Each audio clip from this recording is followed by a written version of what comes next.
पढ़िए।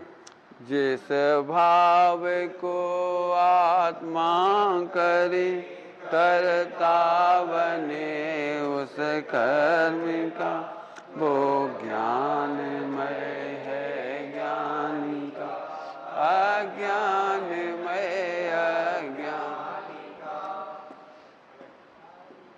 बिल्कुल सरल अर्थ है, बिल्कुल गाथा सरल है और इस पर 4-5 गाथाएं लगातार चलेंगी। पीछे भी और थी लेकिन मैंने नहीं पढ़ाई, लेकिन सरल है, आप समझ जाएंगे। जिस भाव को आत्मा करे कर्ता बने उस कर्म का, जिस भाव को आत्मा करे उस भाव का कर्ता बनता है। बिल्कुल सिंपल है, जो भाव करता है उसका करता है।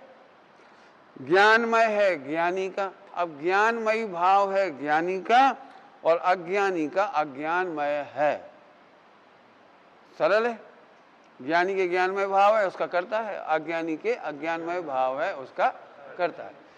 अब जितनी सिंपल एक गाथा लग रही है, अब आगे जाके इसका रहस्य खुलेगा, आगे जाकर इसका रहस्य खुलेगा। आइए पढ़ते हैं अपन अगली गाथा। अज्ञानमय अज्ञानी का जिससे करे वो पर ज्ञानमय ज्ञानी का जिससे करे नहीं कर्म वो। अब इसका रहस्य को समझो, अब इसके रहस्य को समझो। एकदम बात पलट गई इधर आकर के।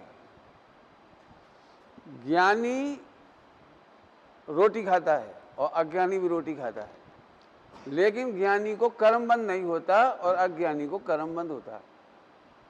ज्ञानी भी शादी करता है, अज्ञानी भी शादी करता है, ज्ञानी को कर्मबंध नहीं होता और अज्ञानी को कर्मबंध होता है। ये कह रहे हैं। आपको क्या लगता है, एक जैसा मन वचन काय होगा तो एक जैसा बंध होना चाहिए। सिंपल बात है, एक जैसा मन वचन काय हो तो एक जैसा बंध होना चाहिए। ये तो गलत बात है। ये सम्यक ज्ञानी है इसे बंद नहीं होगा, और ये मिथ्या ज्ञानी है इसे बंद होगा। समझ में आई आपको बात?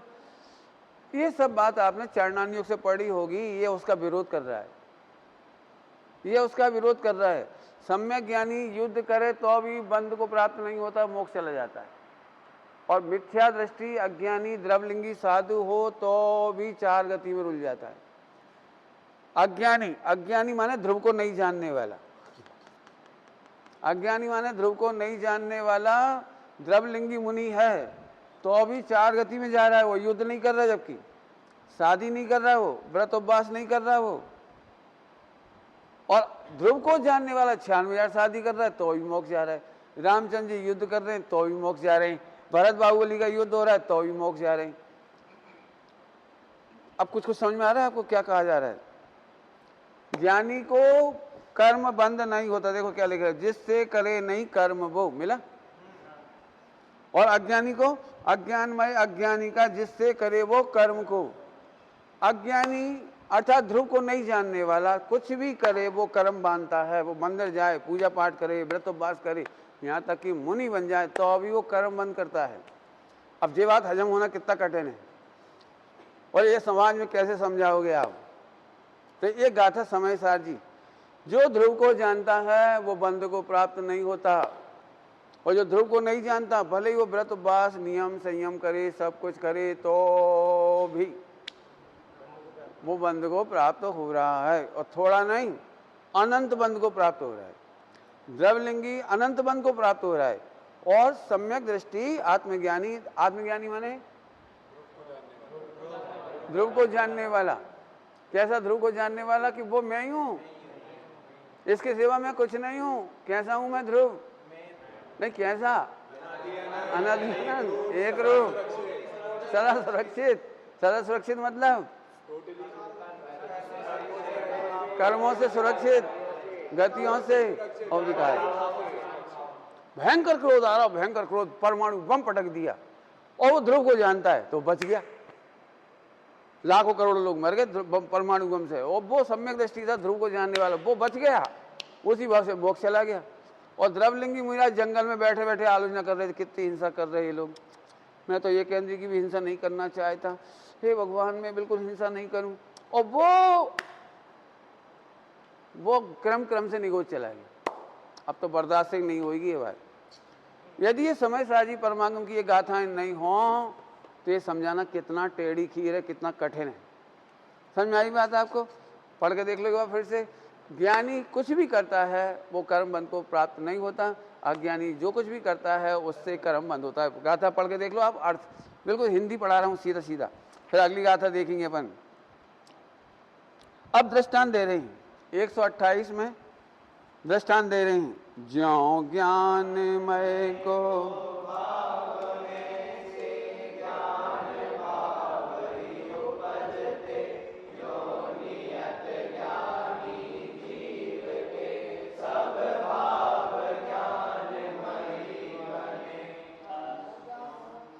ज्यों जैसे ज्ञानमयी भाव में से ज्ञान भाव ही उत्पन्न होते हैं, ज्ञानमयी भाव में से ज्ञानमयी भाव ही उत्पन्न होते हैं, यों नियत ज्ञानी जीव के सब भाव सब भाव सब भाव सब भाव भजन सब भाव ज्ञानमयी ही होते हैं।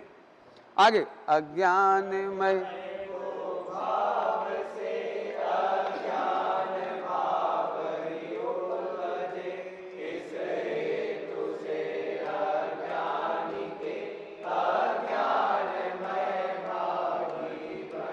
अब गजब बात है, अज्ञानमय को भाव से अज्ञान भाव ही उपजते हैं।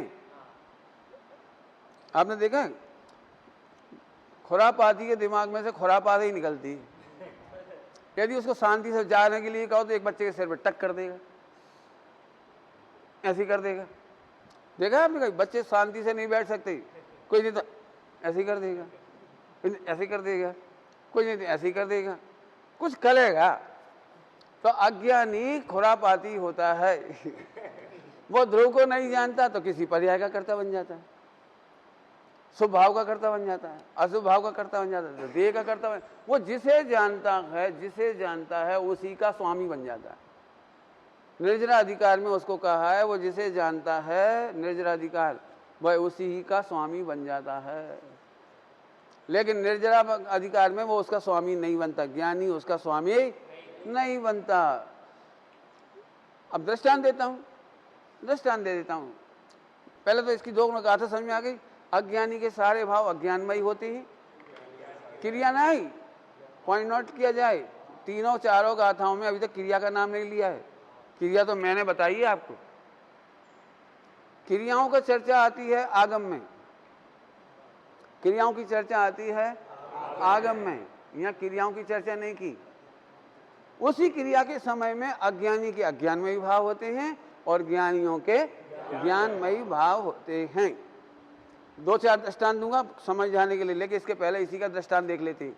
अगली गाथा में इसका दृष्टांत है। ज्यों कनकमय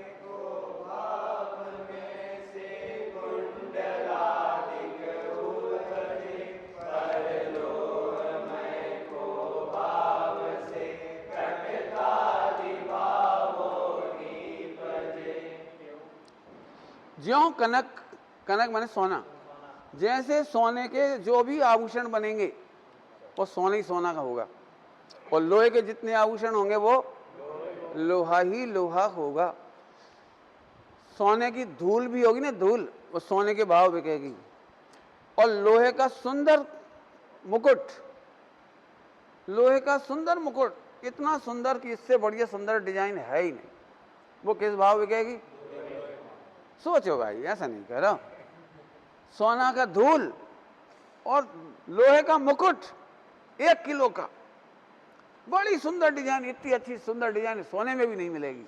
हाँ, क्या भाव बिकेगा? अब देखो ये दृष्टांत देखो, कितना प्यारा दृष्टांत है। आगे आगे पढ़ो।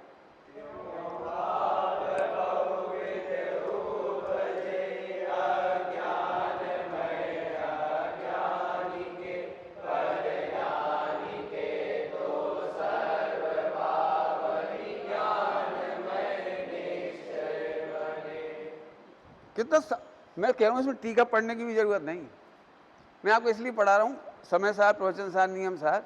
आपको लगे कितना सरल है, बस समझ लो आप। देखो, त्यों भाव बहुविध उपजे, बहुविध माने बहुत प्रकार के, उत्पन्न होते हैं और अज्ञानी के अज्ञानमय। कैसे, वो उससे दृष्टांत दूंगा आपको। पर ज्ञानी के तो सर्वभावई ज्ञानमय निश्चय बने और अज्ञानी के सारे भाव अज्ञानमयी बने। अब सरल दृष्टांत देता हूं। बोलो भाई, कोई पुरुष किसी स्त्री को नग्न देखे तो उसे जेल जाना चाहिए कि नहीं जाना चाहिए? बोलो। अब वो डॉक्टर है, अब वो डॉक्टर के सारे परिणाम डॉक्टरमय हैं। वो चेक करेगा, हाथ देख सकता है, सीने पे देख सकता है, यहाँ देख सकता है, जरूरत पड़ेगी तो पूरे शरीर में कहीं भी चेक कर सकता है। वो इलाज करने के लिए कुछ भी कर सकता है। तो डॉक्टर के सारे भाव डॉक्टरमयी हैं, सारे भाव। वो खुलेआम कह रहा है सब, चेस्ट दिखाओ। लेडी डॉक्टर है और पुरुष को कह रही है, ऐसे होते हैं, लेडी डॉक्टर होती है वो पुरुष को कहती है कपड़े उतारो, चेकअप करना है, वो कहती है। लेकिन उसका पति बिल्कुल भी नाराज नहीं होता। जो लेडी डॉक्टर पुरुषों की इलाज करती है उसका पति एक सेकंड को भी दुखी नहीं होता। भाई साहब रोज देख रही, देखने दो, कोई दिक्कत नहीं। ये दृष्टांत एक दे दिया, लोहा सोने का तो दे ही दिया, अभी लोहा सोने का दे दिया। अभी आगे चलो, एक आदमी कुछ नहीं कर रहा है, केवल जिसे जानता है उसे अपना मानता है, और एक व्यक्ति बहुत काम कर रहा है, बहुत काम कर रहा है, नदी में से बचा रहा है लोगों को, लेकिन अपना काम नहीं मानता, अपनी चीज नहीं मानता, अपना कर्ता तो नहीं लेता कि मैंने कुछ किया। जो करता हुआ भी नहीं करता मर रहा है, उसे क्या कहोगे वो तुम समझो। और जो कुछ नहीं कर रहा है लेकिन खड़ा है सड़क पर और जिसको देखता है ये पत्नी है मेरी, ओ इधर है पत्नी, हर एक को अपनी पत्नी कह रहा है, कर कुछ नहीं रहा है, कह रहा है, ध्यान से सुनना, कर कुछ नहीं रहा है। हाँ बोलो भाई, कितनी बार पिटेगा ये? बोलो। अपनी बेटी आई उससे भी कह रही मेरी पत्नी है, अपनी माँ आ गई उससे भी कह रहा है मेरी माँ नहीं पत्नी है, बस केवल कह रहा है। हाँ क्या होगा सड़क पे? बोलो कितना पिटेगा, कितना अरेस्ट होगा और कितनी साइकोलॉजिकल बीमारी के इलाज कराने भेजना पड़ेगा, पागल कहलाएगा, कितना तिरस्कार होगा। हर पदार्थ को अपना मानने वाला ऐसे पिटता है। अब थीम पकड़ में आ गई। ज्ञानी अपने को ध्रुव जानता है, अकर्ता अभोक्ता जानता है, परिपूर्ण जानता है, भगवान जानता है, और एक भी परमाणु में अपनापन नहीं करता। ये है ज्ञानमयी भाव, ये है ज्ञानी के ज्ञानमयी भाव, और इसीलिए उसको कभी भी बंद नहीं होता। वो 96 रानियों के साथ रहता हुआ भी कहता है मैं गायक हूं, मेरा कोई नहीं, कहता है मतलब फीलिंग। अज्ञानी को कुछ नहीं होता और कल्पना सजाता है मेरे हो जाए 96 तो मजा आ जाए। सड़क पे लड़के खड़े रहते, हर लड़की देखे जे मिल जाए, जे नहीं यही मिल जाए, जे नहीं यही मिल जाए। तो ये क्या कर रहा है, क्या कहा जाएगा? बोलो। बहुत खोटी दृष्टि है। जब देखो जो सड़क पे खड़े रहती, मंदिर भी जाएंगे तो लड़कियों को देखेंगे, पंचकल्याण में जाएंगे तो अभी लड़कियों को देखेंगे, बहुत ही गंदे लड़के। भाई वो कर क्या रहा है? पॉइंट पकड़ में आ रहा है कुछ? तो जिसकी नीयत खराब है वो सब जगह खराब ही है। वो कुछ नहीं कर पाया, कर नहीं पाया, लेकिन जहां जाएगा वहीं कहेंगे अरे भैया इससे बच के रहना। जिसको खाने की आदत हो ना, खाने की, आपने 2-4 बार देख लिया हो कि वो किचन में गया और दूध की मलाई खा गया, फिर किचन में आया एक रसगुल्ला खा गया, फिर एक जलेबी खा गया, फिर एक इमरती खा गया, फिर नमकीन खा गया। बोलो अब क्या करोगे आप? वो तुम्हारी शादी में भी आए, अरे ये आ गया पक्के में खींचेगा जी, भैया थोड़ा संभाल के रखना मैंने वो नहीं कुछ करे, प्रश्न है नहीं कुछ करे तो भी उसके अज्ञानमयी भाव के कारण उसमें शंका होती है, वो बंध को प्राप्त हो जाता है।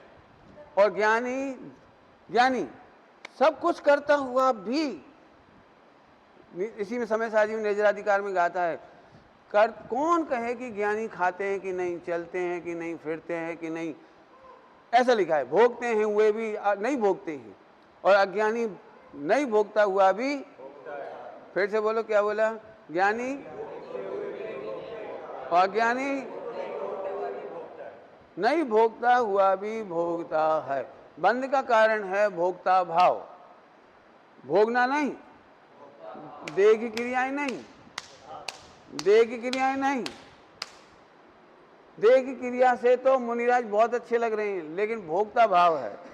मैं स्वर्ग जाऊंगा तो इतनी रानियां मिलेंगी, इतनी देवियां मिलेंगी, मजा आ रहा है। थोड़े दिन की बात है, तपस्या कर लो, फिर करोड़ों अरबों वर्ष सागरों तक हम स्वर्ग में मजा करेंगे।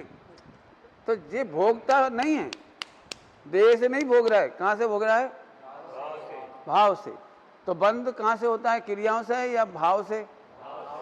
इसलिए अज्ञानी अच्छी क्रिया करने पर भी बंध को प्राप्त हो जाता है, और ज्ञानी बुरी क्रिया करता हुआ भी बंध को प्राप्त नहीं। बहुत खतरनाक पाठ है। समाज को कैसे समझाओगे ऐसी भाषा? खराब काम करता हुआ दिखने पर भी सम्यक दृष्टि 6 खंड का भोग कभी नहीं करता, मिथ्या दृष्टि। और सम्यक दृष्टि 6 खंड का भोग करके भी मोक्ष चला जाता है। मिथ्या दृष्टि को 96 रानियां कभी नहीं मिलती, और सम्यक दृष्टि 96 रानियों के बीच में रह करके भी मोक्ष चला जाता है। मिथ्या दृष्टि 60,000 वर्ष युद्ध नहीं कर सकता, सम्यक दृष्टि 60,000 वर्ष युद्ध करके भी अपनी समझ में नहीं आ रहा है। कुछ नहीं आ रहा है ना? कुछ कैसे समझाओगे? बोलो, प्रवचन कैसे करोगे? बोलो। क्या गजब की कीमती गाथा है। ये वो स्थल है जहां से आप सिद्ध कर सकते हो कि क्रियाओं से बंध नहीं होता। तो सब चाय जैसी क्रिया करें कि रोक, भाव कौन सा हुआ? चाय जैसी करें। तेरा भाव खराब हुआ है। मैं आपको बताऊं, आप चाय जैसी क्रिया कोई नहीं कर सकते, मैं कह भी दूंगा तो भी नहीं कर पाओगे। लेकिन चाय जैसी क्रिया करो, ये भाव खराब हो गया। क्या बोला? अरे बंद ही नहीं होता, क्रियाओं से बंद ही नहीं होता। क्रिया करो तो भाव खराब हो गया, बंद इससे होता है। आगे बात समझ में आ गई? बढ़िया, समझ में आ गई? कोई तकलीफ? अब मैं आगे चलता हूं। देख, नहीं समझ आया तो पूछना है बेटे, धीरे धीरे चल रहे हैं अपन। हाँ, किसका ज्ञाता होना चाहिए? ध्रुव स्वभाव का। ध्रुव कैसा है वो आपको कई बार अब तो याद हो गया है। क्रियाओं से बंद नहीं होता, भावों से बंद होता है। आइए, क्रियाओं से बंद हो तो क्या प्रॉब्लम होगी? कर्णानुयोग से सिद्ध करेंगे, कर्णानुयोग से सिद्ध करेंगे। यदि क्रियाओं से बंद हो तो क्या प्रॉब्लम होगी? समझ में आ रही बात? प्रश्न समझ में आ गया? तो फिर स्वर्ग के सारे देवता क्रियाएं खराब नहीं करते, लड़ाई झगड़ा नहीं करते, अवक्ष भक्षण नहीं करते, मारपीट नहीं करते, और वे 99% समझ लीजिए 99% एक इंद्रिय में चली जाती। अब क्या होगा बता? फिर तो देवताओं को स्वर्ग ही मिलना चाहिए, स्वर्ग के जीवों को मर के स्वर्ग मिलना चाहिए। और नार की तो लड़ते हैं, गारंटी है। नार की तो पूरे जीवन लड़ाई करते हैं भयंकर। तो फिर उनको तो नरक वालों को मर के कहाँ जाना चाहिए? तो फिर ऐसा तो होता ही नहीं है। कर्णानुयोग तो कह रहे हैं, सवाल है कि सारे नार की नरक में नहीं जाता एक भी, और सारे स्वर्ग के देवता में से एक भी देवता स्वर्ग नहीं जाता। इसका मतलब क्रियाओं से बंद नहीं हो सकता। ऊपर की जो दिखाई दे रही लड़ाई झगड़ा मारपीट, इससे बंद नहीं होता, बराबर है। अब एक इंद्रिय निगो दिया, उसका तो होश ही नहीं बेचारे को, तो उसे तो पुण्य होना ही नहीं चाहिए। फिर 2 इंद्रिय को तो मन ही नहीं है, बेचारा तो मंदिर भी नहीं जाता। 3 इंद्रिय मंदिर नहीं जाते, 4 इंद्रिय उन्हें होश ही नहीं मंदिर है। कहो भगवान की प्रतिमा पर ही मच्छर आके बैठ जाए तो उसे बंद होना चाहिए। क्यों? भगवान की प्रतिमा पर मच्छर बैठ गया तो कहां जाएगा? निगोद। समझ में आ रहा है कुछ? अब बताइए क्या होना चाहिए? क्रियाओं से बंद होगा तो बड़ा अन्याय होगा। लेकिन चरणानुयोग से बाहर देख नहीं सकता अज्ञानी, देख नहीं सकता। इसलिए चरणानुयोग में तो कहा कि क्रियाओं से बंद होता है। कहा है? वो कहाँ है? होता। क्यों? क्योंकि उससे अनंत गुना बंद होता है द्रव्यानियों को भूलने से। क्या बोला हमने? उससे अनंत गुना क्रियाओं से जितना बंद मानते उससे अनंत गुना बंद होता है भावों से, भावों से बंद होता है। अभी आज भाव के दृष्टांत दे दिए हमने आपको। कर नहीं रहा है, सोच रहा है, सोच रहा है, इतने में उसको बंद हो जाता है। प्रैक्टिकल एग्जाम्पल दिए, सोच रहा है सड़क पे खड़े खड़े, ये मेरी पत्नी, ये मेरी पत्नी, ये मेरी पत्नी, ये मेरी पत्नी, ये मेरा घर, ये मेरा सोना, ये मेरा चांदी। जरा कोई दुकान पे जाकर कहो ये दुकान मेरी, क्या क्या देखो, किसी सोना चांदी को देख के कहो ये मेरी, कार को देख के कहो ये मेरी, फिर क्या होता? करके देखो जाके। कह सकते हो, मान नहीं सकते। मानना तुम्हारा भाव है। इसलिए ज्ञानी के सारे ज्ञान में ही भाव होते हैं, अज्ञानी के समझ में आ रहा है कि नहीं? कठिन तो नहीं लग रहा? कठिन? हाँ बोल, अभी तेरा चेहरा लग रहा है कि नहीं समझ में आ रहा है। बोल जल्दी बोल। हाँ नहीं समझ में आ रहा है? कठिन नहीं लग रहा? तो चलूँ आगे, चलूँ फिर? अब आगे चलो। नहीं समझ में आया तो पूछ लेना। बंद की प्रोसेस समझ लेना। बंद की प्रोसेस इतनी साइलेंट है कि वो मन वचन काय से समझ में नहीं आती, समझ में नहीं आएगी। एग्जाम्पल पहले दिया है आपको सरल। यदि हमने आपसे किराए का कमरा लिया और 10 साल बाद आए, आपके कमरे में रहे ही नहीं हम, ताला लगा गए थे 1 रुपए का चटका के ताला, 10 साल बाद क्या करोगे भाई? ऐसे कैसे? हम तो रहे ही नहीं, मन से नहीं रहे, वचन से नहीं रहे, काया से भी नहीं रहे, पानी का प्रयोग नहीं किया, बिजली का प्रयोग नहीं किया, हमारे को कहाँ बोलो? समझ में आया आपको? किराए से लिया क्या हुआ? हमने तो कहा नहीं था आपसे। आपने कहा क्यों हम ले रहे हैं? आपके चक्कर में हम 10 साल से किसी को दिया नहीं। निकालो अब तो। अब मैं कहाँ से लाऊं 10 लाख? तुम चूल्हे छोड़ भाड़ में जाओ, 10 लाख लाओ। मैंने जो भी किराया होगा 10 साल का, वो तो आप देना ही पड़ेगा। आपके समझ में आ गई? आप सड़क पे खड़े हो जाओ, आप करोगे कुछ नहीं। आपके पास बंदूक भी नहीं है, बम भी नहीं है, AK-47 भी नहीं है, केवल आपका एक डायलॉग काफी है। जोर से बोलो, कसाब जिंदाबाद, लादेन। लादेन समझते हो कि नहीं? नहीं समझते। कसाब भी नहीं समझते होगे। जब तुम्हारा जन्म हुआ हुआ तभी हुआ हुआ ही सब। मैंने आतंकवाद जिंदाबाद ये समझ लो, लश्कर तैयबा जिंदाबाद, नवाज शरीफ करो, पाकिस्तान की टीम, मजा आ गया। बोलो बोलो, फिर क्या होगा? क्योंकि हमने तो कछु नहीं करो। कल आपको ये लग रहा है मैं ही गुस्सा हो रहा हूँ, वो तो कुछ कर ही नहीं रहा था बेचारा, वो तो सीधो साधो बैठो तो यहाँ से बढ़ गया, हम ही भड़क गए कहीं।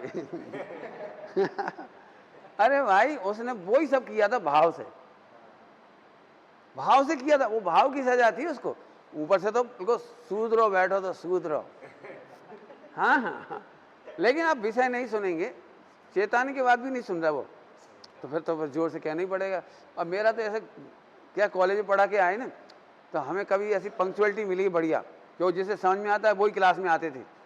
100 में से 80% बच्चे कॉलेज में नहीं आते, केवल 20% आते हैं, उन्हें पढ़ने की रुचि होती है, बढ़िया बैठते हैं तो सुनाते हैं। आपको नहीं समझ में और सरल ले लेंगे, और नहीं समझ में और सरल कर देंगे, लेकिन भोंदू की तरह बैठे रहो। समझ में आया? चलो अब अगली गाथाएं देखते हैं। बहुत सारी चर्चा की जा सकती है, क्रियाओं से बंद नहीं होता। आप सोचना तो उसके प्रश्न खड़े होंगे आपको। अब अगली गाथा लो, 132।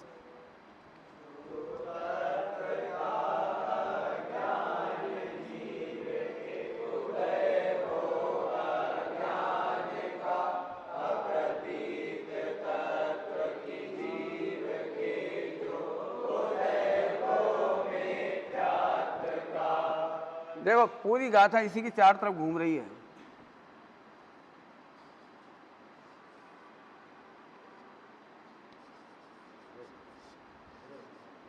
इसी का, इसका ज्ञान नहीं होना ही अज्ञान है, इसकी प्रतीति नहीं होना ही मिथ्यात्व है। बस हो गई हमारी पढ़ाई पूरी, गाथा पूरी हो गई। जो तत्व का अज्ञान है वो उदय वो अज्ञान का। अब तुम्हें 11 अंक 9 पूरा आता है, हमें कछु काम का नहीं। ये बताओ इसका ज्ञान है कि नहीं? कि चूल्हे में जान दे, अब तुम चूल्हे में गए, अरे यही तो मुख्य था। क्यों? आपने लड़की देखने गए, खूब खाया पिया, खूब मजे करे, खूब फोटो खींचे, खूब बातें हुई, खूब पिकनिक हुई, सैर सपाटा हुआ, पान खाया, सब करा, और आखिरी में पूछा लड़की कैसी है, हम तो घर जा रहे हैं, हमें पता ही नहीं कौन सी लड़की थी। कौन सी लड़की थी कि बैठी तो थी, ये हमने सोची वह मम्मी है। वाह अरे तो मैं खूब ही समझे तो बोले हमने तो इसलिए नहीं देखा उनकी तरफ कि वो अपनी माता जी। भाई तो इतना सारा का सारा काम किया, वो हुआ क्या? सारी द्वादशांग की पढ़ाई तो वो तुम खा ही गए। नहीं साहब, करना नहीं, बहुत अच्छा लगा, ऐसा इच्छा हो रही है कब धन्य सुअवसर पाऊं जब 8वें गुणस्थान में वो बंद प्रकृति हो, उद्दत हो, क्या क्या होता, विच्छुत्ति, और कब कहाँ क्या क्या होता है वो पकड़ना गहराई से, गहराई से। भैया तू उसकी गहराई में नहीं जाए तो चलेगा, इधर जरूर आ जाए। आगे बात समझ में आई आपको? एक भिखारिन महिला वो सौभाग्यवती होती है भले ही उसका पति भिखारी हो, क्योंकि उसके पास पति है, उसके पास झोंपड़ी तक नहीं है, सोफा सेट नहीं है, सोने चांदी के गहने नहीं है, अच्छी साड़ी नहीं है, फटी पुरानी साड़ी है, उसके पास बर्तन तक नहीं है, सब भीख मांग रही हो, तो भी हमारा भारतीय साहित्य कहेगा वो सौभाग्यवती है। सौभाग्य का मतलब समझते हो? सौभाग्य का क्या अर्थ होता है? नहीं, सौभाग्य का क्या मतलब होता है? हिंदी में सौभाग्य का क्या मतलब होता है? सौ का मतलब होता है सब। उसके पति है तो सब भाग्य है। भाग्य में एक मकान नहीं है मत होने दो, सब भाग्य है उसका। पति का होना ही सब भाग्य है उसका। 100 समझ गए आप? 100% भाग्य उसका पति है। सीता रामचंद्र जी के साथ गई तो 99% सुविधाएं वहीं रह गई। अब कितना सौभाग्य बचा? 1% तो बचो। हड्डी पसली वालों आदमी आ गए संगे, वो आ रहा जरा सी धोती आती उनके पास, वो कछुआ तो ही नहीं, धनुष बाण आती काहे, तो कितना भाग्य लगेगा? एक पति ही सौभाग्य है। समझ गए? सौ माने सब, सौ का अर्थ होता है सब। तो ये ध्रुव ही तो सौभाग्य है। और तुमने द्वादशांग पढ़ लिया, गुणस्थान, मार्गस्थान, जी समाज, लब्धि स्थान, कोई समझता नहीं है तो वहां पर हीरो हो जाते हैं 10-25 में। क्या पढ़ रहे? छपना सार। लोग मेरे से पूछते हैं आपने छपना सार पढ़ा? मैंने कहा हाँ। तो कैसे पढ़ा? कि ध्रुव को जानने पर कर्मों की छपना होती है, कर्मों की छपना का सार। हमारा छपना सार पूरा हो गया है गाएगी। तुम इसे छोड़ते हो और यही हमारा पूरा हीरो है। जेने आत्मा ने ओढ़्यू तेने बद्धु ओढ़्यू, जेने आत्मा ने जान्यू तेने बद्धु जान्यू। लिखा है, मैं नहीं कह रहा हूं, सभी सी में लिखा है। आगे आओ।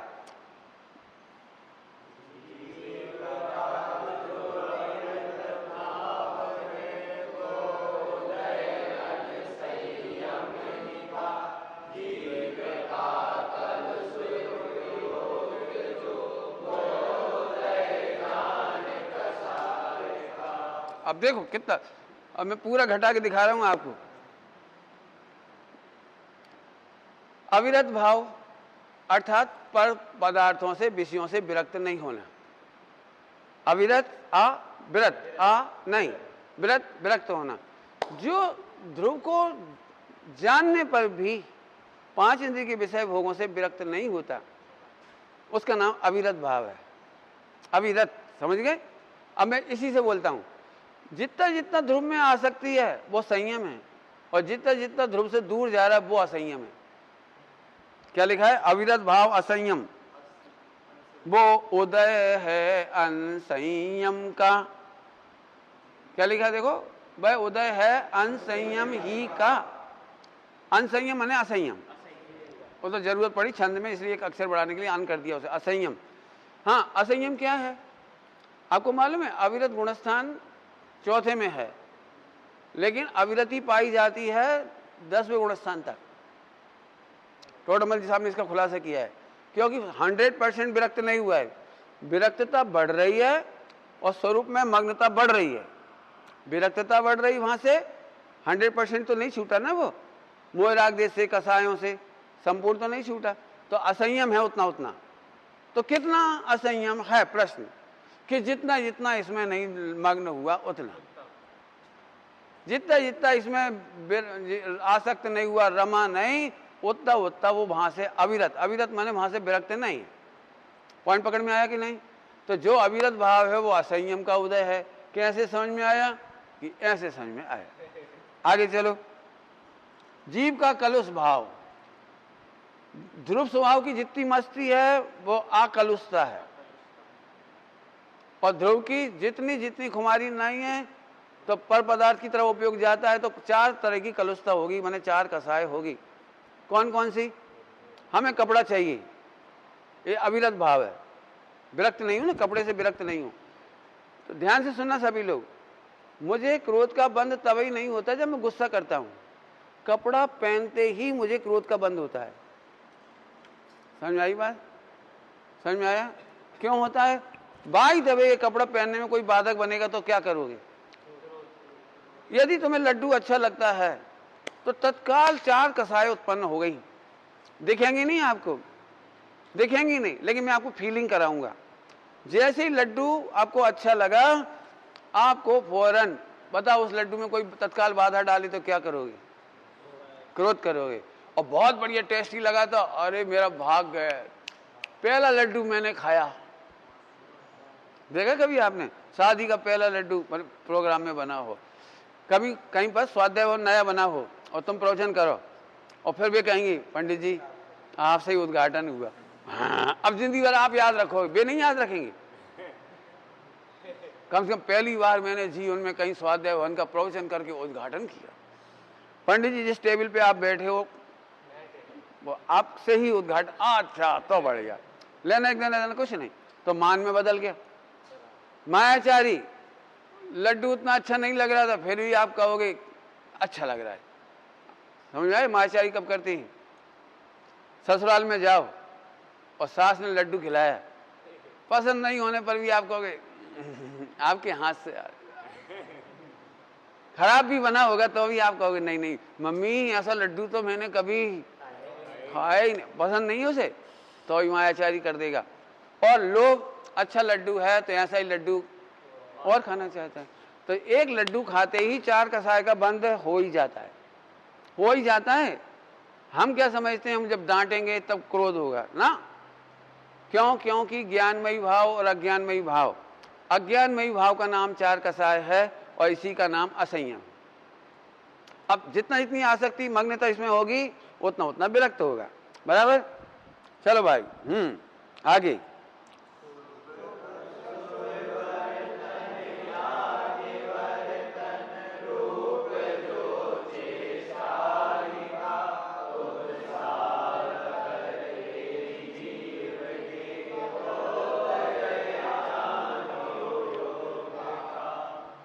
अब देखो, मिथ्यात, अवृति, प्रमाद, कसाय, योग।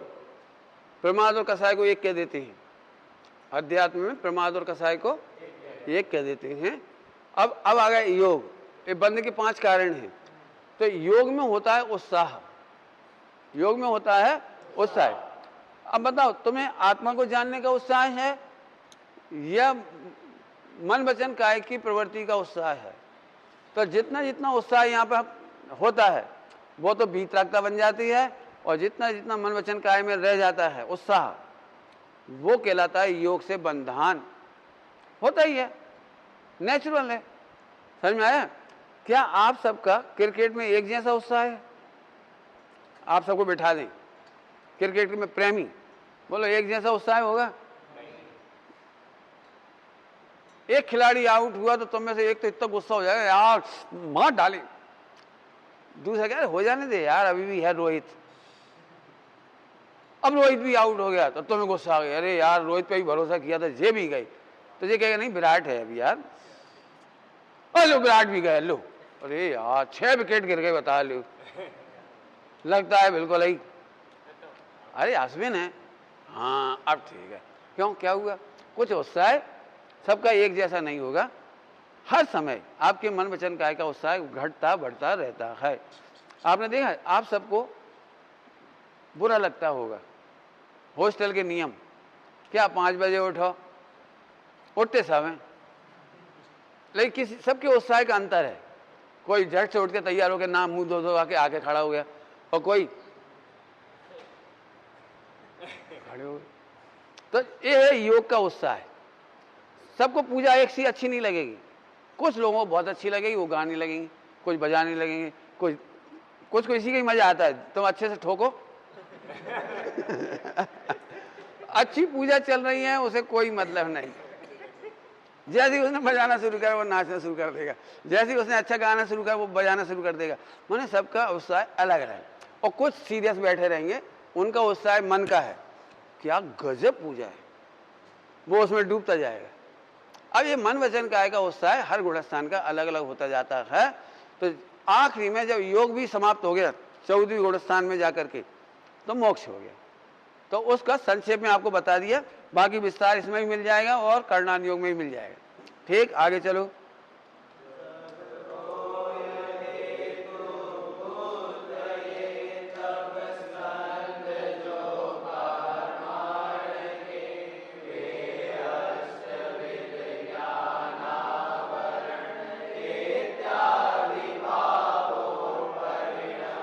अब ये निमित्त निमित्त की बात आ गई। करणान योग का इतने से हमें समाधान कर रही है। क्या हुआ? मिथ्यात, अवृत्ति, प्रमाद, कसाय योग खड़े कैसे हुए थे? इसको नहीं मानता तो मिथ्यात, इसको नहीं जानता अज्ञान, इसमें मग्नता नहीं है तो अवृत्ति, असंयम। योग में इसका उत्साह नहीं, उधर का उत्साह, जितना जितना बाहर का उत्साह है उतना बंद, जितना जितना अंदर का उत्साह है वो निर्बंध। बराबर? तो ऐसे सब बताने का। अब ये हेतु हैं 8 प्रकार के कर्मों के। बराबर? आगे देखो अगला।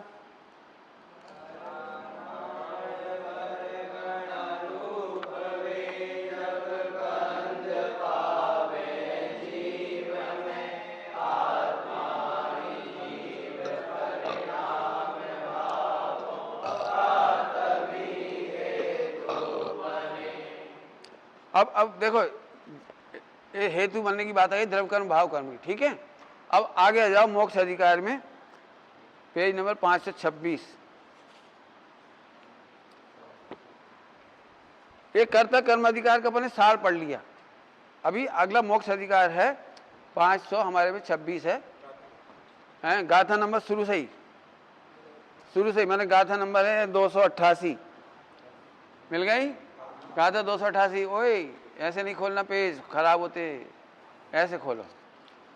अब देखो अभी अपन ने क्या पढ़ा था कर्ता कर्म अधिकार में कि जीव 8 कर्मों का कर्ता कैसे होता है। जीव 8 कर्मों का कर्ता कैसे होता है, इसको भूल कर कैसे वो बता दिए क्रम। अब चलो बदल ही गए कर्म, तो इनसे मोक्ष कैसे हो? मोक्ष तो होना चाहिए ना इन कर्मों से, तो उसके बचने का उपाय लिखा है इसमें, पढ़ो। ज्यों पर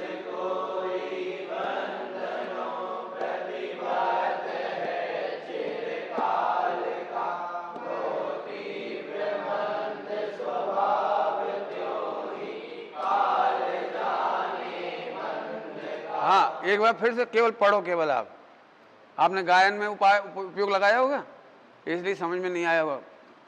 जैसे कोई पुरुष बंधनों में प्रतिबद्ध है, चिरकाल का, बहुत लंबे समय से बंधा हुआ है, ठीक, वो तीव्र मंद स्वभाव त्यों ही काल जाने। काल जाने का मतलब है स्थिति, प्रकृति जानता है, प्रदेश जानता है, स्थिति जानता है, अनुभाग जानता है कि मैं कब से बंधा हुआ हूं।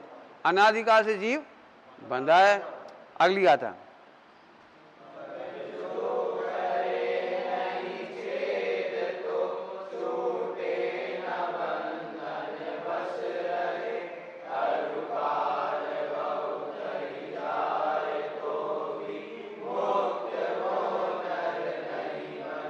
अब देखो सिंपल है, बहुत दिनों से बंधा हुआ, हथकड़ी बेड़ियों से बंधा हुआ आदमी था, वो बंध की चिंता करे, बंधा हूं, इससे तो नहीं छूटेगा। तो फिर क्या करे? छेद करे तो ही छूटेगा। लिखा है जो छेद नहीं करे तो छूटेगा नहीं। बंधन बस रहे, अरुकाल बहुत ही चला जाए तो भी वो मुक्त। समझ में आया? कोई कठिन तो नहीं लग रही गाथा? अब वो किसी कीमत पे नहीं छूटेगा यदि बंध की चिंता करेगा तो। अब प्रश्न आ गया, तो बंध को कैसे काटे? अगली गाथा।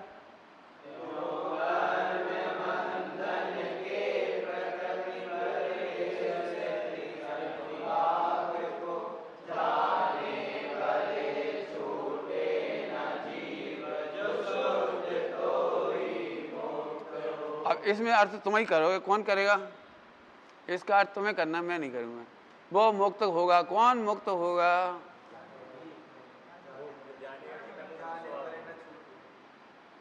पढ़ो पढ़ो पढ़ो, पढ़ के उत्तर दो। जाने भले छूटे ना जीव, जो शुद्ध तो ही मुक्त हो। क्या जानने से मुक्त होगा? पढ़ो ग्रंथ में देखो उत्तर। उसी प्रकार कर्म बंधन के प्रकृति, प्रदेश, स्थिति, अनुभाग को जानने से नहीं छूटेगा। देखा कि साहब नहीं छूटेगा। तो कैसे छूटेगा? जो शुद्ध तो ही मुक्त हो। जो शुद्ध जानेगा। अब ये रही जाती है अपनी गाड़ी, ये रह जाती है और साफ साफ लिखे हैं शुद्ध जानेगा तो मोक्ष होगा, नहीं तो नहीं होगा। तो आगे लिखा देखो, अगला देखो।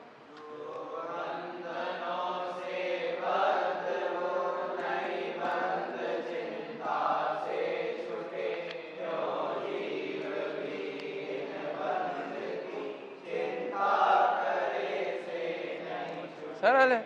अगली गाथा पढ़ो।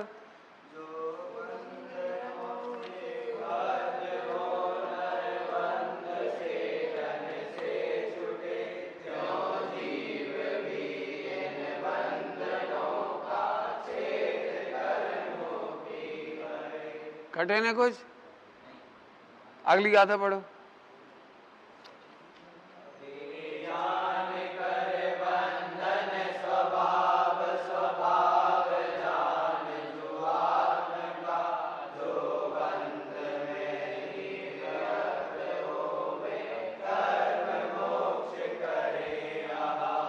करोगे कोई प्रवचन इसका?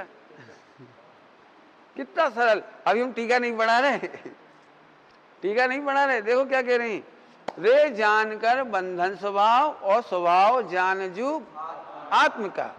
स्वभाव जानजू आत्म का। दो चीजें जान कि बंधन है क्या और स्वभाव क्या है। इसको भूलना बंधन है, तो बंधन का स्वभाव जान गई। और इसको जानना छूटना है, तो एक ही जानने में दो काम हो गए। कर्मों को बंद, शरीर का बंद, फला का बंद, वो नहीं। इसको भूलना बंद है, इसी को जानना बंद से छूटना है। तो एक ही पंथ में दो काम हो गई। बोलो भाई, शक्कर दूध को फीकापन मिटाने के लिए क्या करना चाहिए और मीठा करने के लिए क्या करना चाहिए? अरे दो काम हो गए भाई। अरे शक्कर दूध का फीकापन मीठा करो और दूध को मीठा करो, दो काम हो गई। एक ही। तो बंधन का स्वभाव और मोक्ष का स्वभाव है, ऐसा नहीं हो सका। कहाँ क्रिया कांड से बंद होत है, काय काय से बंद होत है, कितने कर्म बंद होत। पंडित जी बहुत लिखिए, गोमट सार कर्म कांड पढ़ो, हिल जो। हम हिलेंगे वो हिलेगा। समझ में आ गया आपको? ये मास्टर की है, मास्टर की। ठीक, आगे देखो क्या लिखा है। जो बंद में ही विरक्त हो, माने इसे भूलने से विरक्त हो जाए, इसे भूलने से विरक्त हो जाए, वो ही व्यक्ति मुक्त हो जाएगा और कर्म मोक्ष करे। यहां आगे पढ़ो।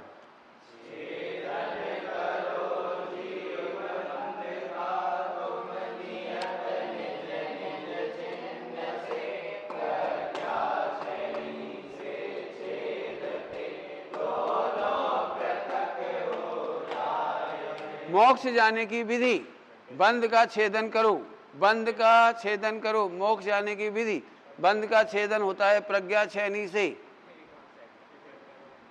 बंध का छेदन होता है प्रज्ञा माने जानने से। प्रज्ञा माने केवल जानना। 8 कर्मों का क्षय करने के लिए व्रत नहीं लिखे, उपवास नहीं लिखे, कपड़ा उतारना पहनना नहीं लिखा, कुछ नहीं लिखा। देखो बंध का छेदन, 8 कर्मों का छेदन होता है केवल प्रज्ञा छेनी से। प्रज्ञा माने जानने से। प्रज्ञा है केवल ज्ञान गुण की पर्याय।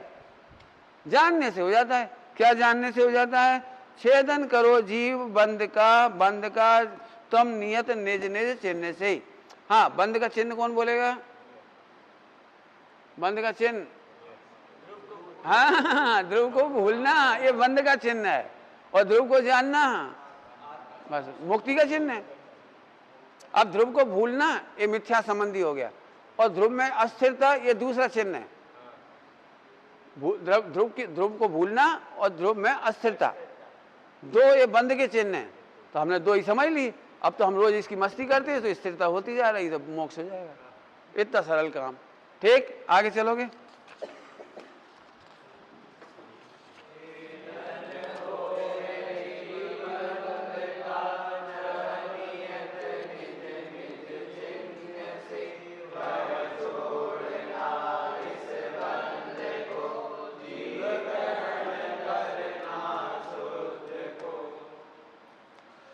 बस अब तो पढ़ लोगे, सरल हो गया, कहीं कठिन नहीं है। कोई नहीं आए समझ तो पूछना। एक बड़ी एक गाथा और पढ़ो। 3 गाथाएं हैं, 3 है गाथा, बिल्कुल एक जैसी गाथा है। पढ़ लो। 297, 98, 99 बिल्कुल सेम गाथा है। एक एक अक्षर, एक एक शब्द बदला है केवल। पढ़ो।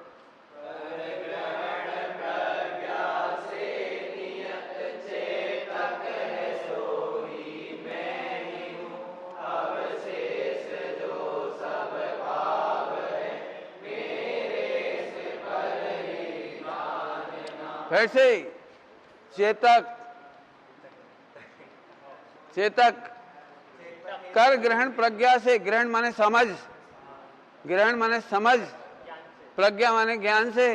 क्या चेतक है सो ही मैं ही हूं, और इसके अलावा अब से जो सब भाव हैं। आगे अगली गाथा बिल्कुल सेम है। हाँ, पढ़ो।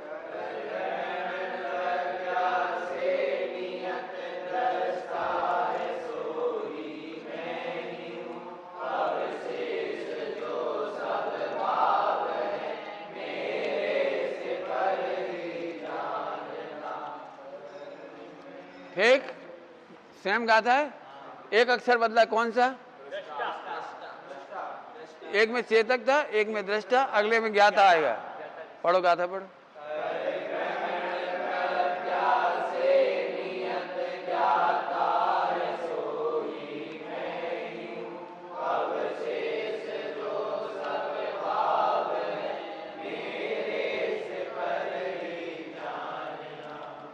तीनों का मतलब क्या है? ज्ञाता का हो, दृष्टा का हो, चेतक का हो, एक ही बात। चेतक, चेतना के 2 भेद हैं, ज्ञान चेतना और, तो ज्ञान चेतना से ज्ञायक कहा, ज्ञाता कहा, और दर्शन चेतना से दृष्टा कहा, और चेतना कहेंगे तो चेतक। तीनों का एक ही भाव है। अगले 2 और पढ़ोगा था। अरे देखो, आपको मोक्ष अधिकार फटाफट निपटा दिया हमने। हाँ, चलो।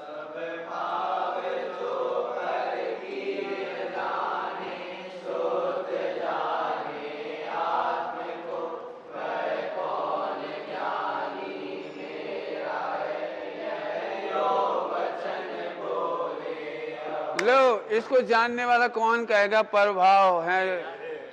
कौन कहेगा? कौन ज्ञानी मेरा है यह यो वचन बोले अहो।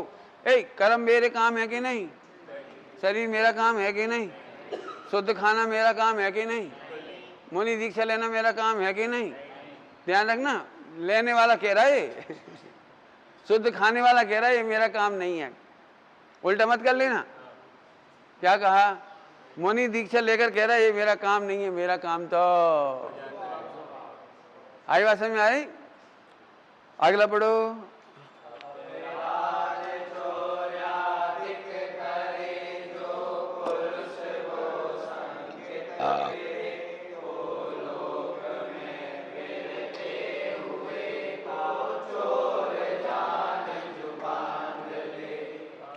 पढ़ो पढ़ो।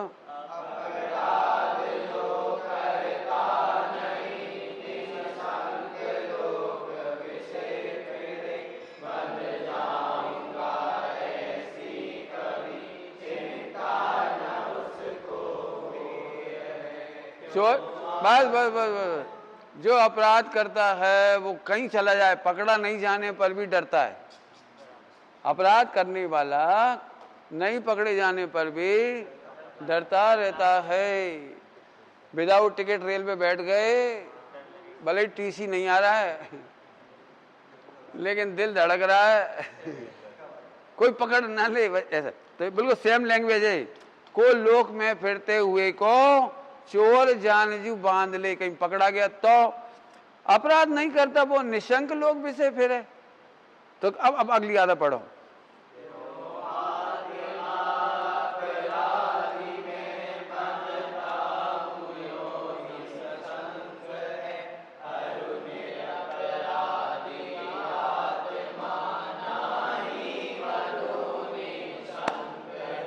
बंध और मुक्ति का लक्षण देख के आ गए। तो इसको देखने वाला कह रहा है हमें अब कोई चिंता नहीं है। क्या कह रहा है देखो, यों ही निसंक है, बंधता हूं। अपराधी आत्मा, अज्ञानी कैसा है, वो बंधने का डर है उसे। और निरपराधी आत्मा ना ही बंधो, निसंक है। ठीक है, हाँ भाई, अपराध का मीनिंग नीचे लिखा होगा, इसमें अपराध का अर्थ में लगेगा नीचे। ये देखो पेज नंबर 551 पर है। गाथा पढ़ोगे? 304 नंबर की गाथा पढ़ो।